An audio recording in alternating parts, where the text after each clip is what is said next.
un examen. Donc forcément, alors, un examen de quoi? En fait, je vais passer un examen pour devenir professionnel.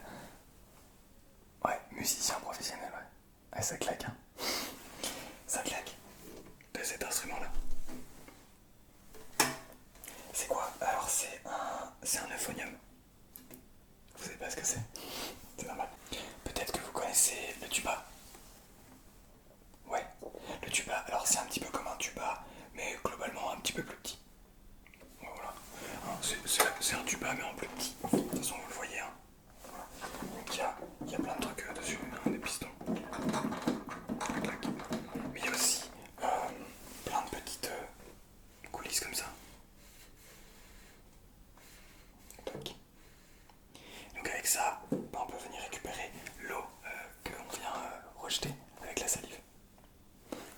Alors ça paraît dégoûtant, mais ça l'est pas tant que ça, vous inquiétez pas. Voilà. Ouais, et ça c'est ce qu'on appelle une embouchure. Du coup, ouais, j'étais en train de travailler sur mon concerto. En fait, c'est pour ça que je suis en chemise. Et même mon pantalon, regardez. Hop là, on est bien habillé et tout. Mais en fait, c'est vraiment parce que je suis en train de travailler et que je vais passer d'ici une demi-heure à peu près. Donc je m'échauffe, je prépare mon morceau tranquillement. Je me prépare psychologiquement aussi. Parce que c'est pas évident. Ouais, ouais, vous avez remarqué. Je joue du Vivaldi. C'est un petit concerto en si bémol majeur. Bon, vous voyez, hein, globalement, c'est assez facile. Non, en vrai, les morceaux sont assez difficiles. Il y a beaucoup de choses dans tous les sens. Mais avec le travail, on va dire qu'ils arrivent à passer, hein, globalement. Donc ça, c'est assez cool.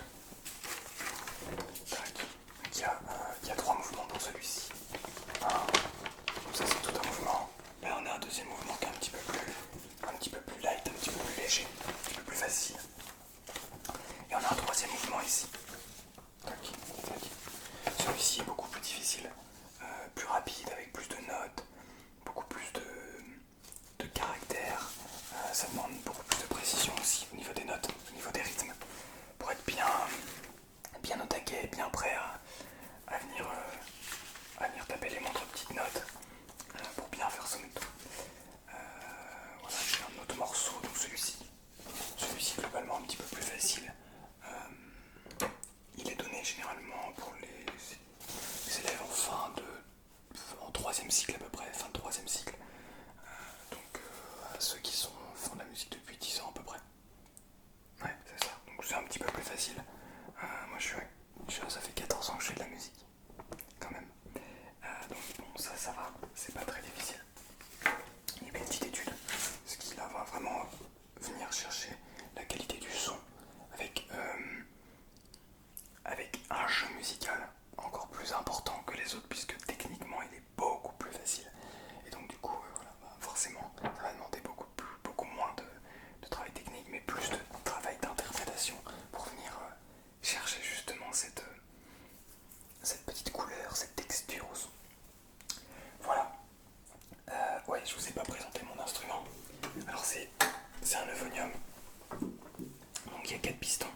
Donc les pistons c'est quoi? C'est les petites touches qu'il y a ici. Tac tac. Il y en a 3 là. Il y en a un petit quatrième là. Voilà. Les pistons ça permet de sortir des différents sons. Donc on vient simplement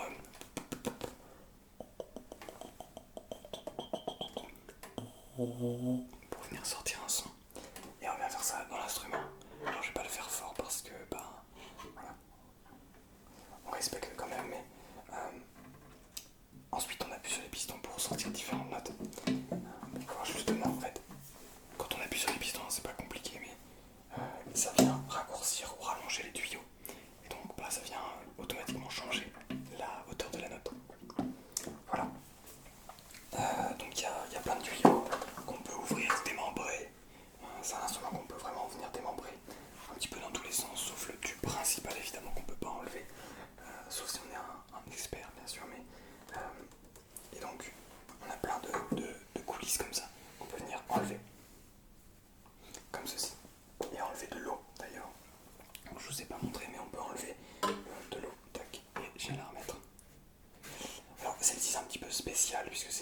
d'accord général. Donc la plupart des pompes, vous voyez, plus on va l'ouvrir, ça veut dire qu'on va rallonger le tuyau. Et donc ça va monter ou descendre la note selon combien est-ce qu'on tire, combien est-ce qu'on pousse le tube. Et donc voilà, chaque tube a ses pistons, etc. et est organisé à sa manière. Ouais, alors c'est un instrument de la famille des cuivres et des... Alors c'est un vent d'abord, et ensuite c'est un instrument de la famille des cuivres. Ouais, c'est ça. Et donc il est plus grave qu'une trompette évidemment, puisqu'il est plus gros, mais il reste plus sécu qu'un tuba, en fait, qu'un gros tuba ou la bongo. Ben, ça va vraiment faire que de la basse, que du grave. Donc moi c'est pour ça que j'adore cet instrument, c'est parce qu'il est ultra polyvalent. On peut jouer sur 5 octaves différentes. Je sais pas si vous connaissez un petit peu en musique. Do, ré, mi, fa, sol, la, si, do. Ok. Et ben ça c'est une octave. Donc il peut jouer à 5 octaves différentes. Alors là tout en haut et tout en bas sont difficiles à aller chercher, mais j'y arrive quasiment. Donc il peut jouer sur 5 octaves, ce qui est très intéressant. Beaucoup d'instruments ne peuvent pas jouer sur autant d'octaves. Il y a le piano évidemment, mais le piano ne demande pas un effort physique entre guillemets, enfin avec le souffle. Mais bon, c'est un autre instrument, c'est autre chose. Combien ça coûte? C'était sûr que vous alliez me demander ça. Là je suis en examen et je m'apprête à donner le prix d'un instrument comme celui-ci. Ok, je m'attendais pas à le faire à un moment pareil. Globalement ça coûte plusieurs milliers d'euros. Et ça peut monter dans la dizaine de milliers très largement. Pour cet instrument là, donc je l'ai acheté beaucoup moins cher, mais son prix, puisque c'est un prototype, donc c'est le premier modèle d'une série que j'ai la chance d'acheter à mon ancien professeur. Il est à l'état neuf, donc en tant que prototype, à 9000 euros. Ouais. Ah ouais, ça coûte très très cher. Ça coûte très très cher, mais c'est un petit peu comme un outil de travail, donc évidemment il faut mettre le prix de temps en temps. Bah oui, bah oui, vous voyez, c'est quand même de la très bonne qualité. Et puis le son qui sort, je peux vous garantir qu'il est absolument merveilleux. Ouais. Après, je vais pas vous en faire une démo là maintenant parce que, bah, vous le savez, hein, par mesure de précaution, je préfère pas abîmer vos oreilles. Je préfère pas aussi, peut-être pour celles et ceux qui se détendent, bah, les réveiller. Mais en tout cas, faut savoir que le son est vraiment top. Ouais. Comment j'en suis arrivé là? Alors, donc là ça fait 14 ans que je fais de la musique, je crois. J'ai fait 2 ans dans une école de musique et ça fait donc 11 ans que je suis, 12 ans que je suis au conservatoire. Je suis donc en fin de cycle d'orientation professionnelle pour devenir musicien professionnel justement. Avec de nombreuses années derrière moi, on va dire. Les choses les plus impressionnantes que j'ai pu faire, je pense que c'est l'opéra. Je pense que c'est jouer à l'opéra. J'ai joué 3 fois à l'opéra de Rennes, dont un solo à l'opéra. Donc je peux dire que je suis soliste de l'opéra de Rennes, même si c'est pas vraiment vrai. Mais j'aime bien me la péter un petit peu de temps en temps. D'ailleurs, on va refaire un concert à l'opéra en septembre prochain, donc septembre 2022. Donc voilà, c'est toujours cool d'aller jouer à l'opéra. J'ai jamais été en tant que spectateur. J'ai déjà vu un opéra, mais pas dans un opéra. Donc ben, ça peut être super sympa. Mais en tout cas, en tant que musicien, je connais bien les loges de l'opéra de Rennes maintenant. Je sais bien comment elles sont. Donc ouais, ça c'est marrant. Je connais bien les loges. Je sais où sont les toilettes. Il y a un distributeur dedans même. Bref, des loges quoi. Ça c'est le côté assez cool quand on est artiste. À quoi ça va me servir tout ça? Alors pour l'instant, je fais ça en tant qu'amateur. Le seul endroit où je gagne un petit peu d'argent grâce à ça, c'est mon élève. J'ai un élève en musique semaine. Voilà. Mais sinon, globalement, être pro, ça permet de donner des cours dans des conservatoires, des écoles de musique, mais ça permet aussi d'être, on peut être prof de solfège, bref, prof de musique de manière générale, mais il y a aussi d'autres concours pour aussi être prof de musique. Mais ça nous permet aussi de pouvoir être musicien professionnel. Et musicien professionnel, c'est un très beau métier. C'est pas évident, parce que musicien professionnel, ça veut dire qu'on doit avoir une place. Pardon pour ce petit vibrage, c'est mon téléphone. Ça veut dire qu'on doit avoir une place dans un orchestre professionnel. Et ça, c'est pas toujours facile. C'est pas toujours facile parce qu'il faut être pris. Faut être pris au concours pour entrer dans ces orchestres. Donc il faut avoir largement le niveau. Mais une fois qu'on est pris dans ces orchestres, généralement, on a quelques répétitions par semaine et quelques concerts de temps en temps. Et puis on a un salaire à la fin du mois, quoi, tout simplement. C'est un orchestre professionnel, quoi. Et donc on aménage notre temps ailleurs comme on a envie. Généralement c'est des férus de musique, les gens qui sont musiciens pro. Ouais. Alors, je sais pas exactement encore. J'aimerais bien pouvoir utiliser la musique d'un point de vue professionnel, mais musicien pro, je suis pas tout à fait certain puisque ça demande un investissement quand même assez important dans un orchestre. Et j'aime beaucoup l'orchestre, hein. J'en fais depuis, quasiment depuis que j'ai commencé, ça fait une dizaine d'années que je fais de l'orchestre. Je suis à l'orchestre d'Harmonie de Rennes, j'étais à l'orchestre des Jeunes de Haute-Bretagne, j'ai été à l'orchestre du Conservatoire, j'ai fait plusieurs orchestres comme ça. Donc j'ai fait harmonie et symphonie, hein. Harmonique et symphonique, donc orchestre avec des cordes, etc. Tout est vraiment génial, mais plus en termes d'amateur, juste comme ça pour le plaisir en fait. C'est toujours très très sympa. Ouais, c'est toujours cool. Maintenant, le monde pro, c'est très exigeant. Donc, je suis pas sûr. Mais c'est toujours cool d'avoir un petit diplôme, de dire quoi là, on est professionnel hein, dans un domaine. Mais décidément. Voilà. Ouais. Du coup, je suis en train de préparer mon examen. Alors, c'est quoi le but de l'examen? C'est d'avoir le diplôme. C'est d'avoir le diplôme pour être... alors, là actuellement, c'est un examen passerelle. Enfin, c'est un examen de contrôle de COP. Donc, contrôle de cycle d'orientation professionnelle pour passer, donc l'année prochaine, un examen pour obtenir le DEM, le diplôme d'études musicales, qui va me permettre justement ici d'être professionnel. C'est ça.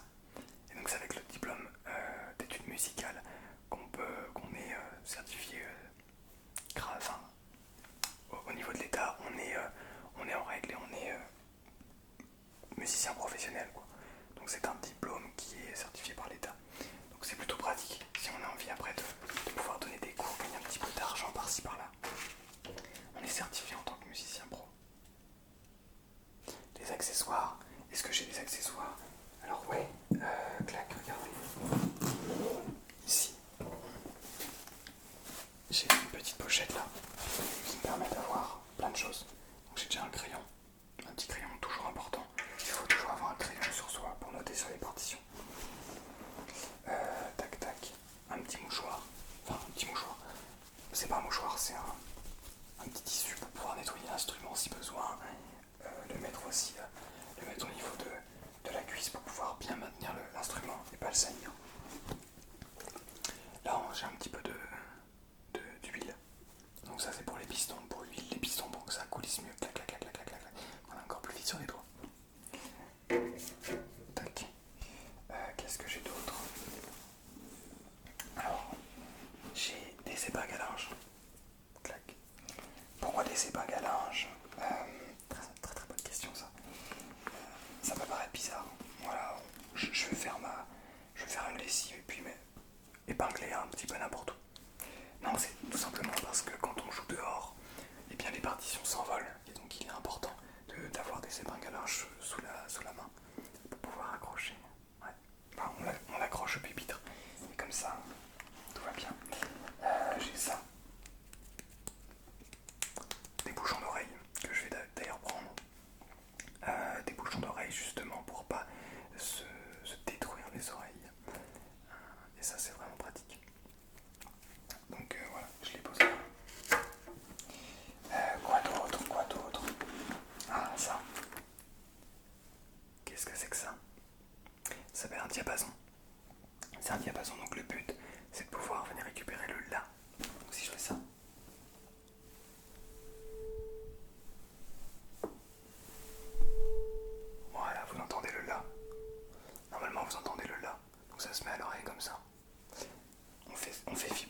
juste notre diapason, donc on a le La, et à partir de là, on peut trouver toutes les autres notes. Voilà, donc c'est pratique, toujours pratique d'avoir ça. Pareil, tout près de la main, clac clac. Alors j'ai un écouteur donc en jack, et c'est un seul écouteur, une seule oreille, puisque ça me permet justement d'écouter avec mon métronome. Voilà, j'ai un métronome que je n'ai pas ici, qui est là-bas, mais je ne suis pas nécessairement obligé de vous le montrer aujourd'hui. Mais voilà, un métronome donc. Enfin ceci, qui est un petit peu de graisse. Voilà, c'est de la graisse, c'est simplement pour venir graisser les petites coulisses que je vous ai montrées là, clac clac, qu'on peut enlever et remettre. Et donc c'est un petit peu, c'est de la graisse, je vais vous montrer un petit peu plus. Et si j'ouvre, voilà. Voilà, si j'ouvre ça, ça donne ça. Clac, donc je vais refermer. Et voilà, c'est à peu près tout. Je crois que j'ai quelque chose d'autre. Hop là. J'ai ceci. Donc ça c'est une valve d'eau qui vient se mettre sur le 4e piston, tout simplement. Donc tac, on peut venir le mettre juste en dessous du 4e piston. Donc là, tac. Voilà. On le met ici, ça vient récupérer l'eau, donc qui descend du piston comme ce qu'il y a ici. Tac, voilà. C'est la même chose que ça. Donc voilà. Vous avez d'autres questions? Non. Voilà, c'est à peu près tout. Si jamais vous voulez me voir en concert, ben, vous pouvez venir en septembre à l'Opéra de Rennes. Ouais, ça vous intéresse? Bah, si ça vous intéresse, n'hésitez pas à me le dire, je vous donnerai les dates. Ouais, ok, bah, carrément. Et puis voilà, donc toujours très très cool, très cool de jouer cet instrument. Ouais, il est magnifique. Bon, je vous laisse. Ouais, je vous laisse parce qu'il faut vraiment que je travaille. J'ai bien dans l'examen là, c'est dans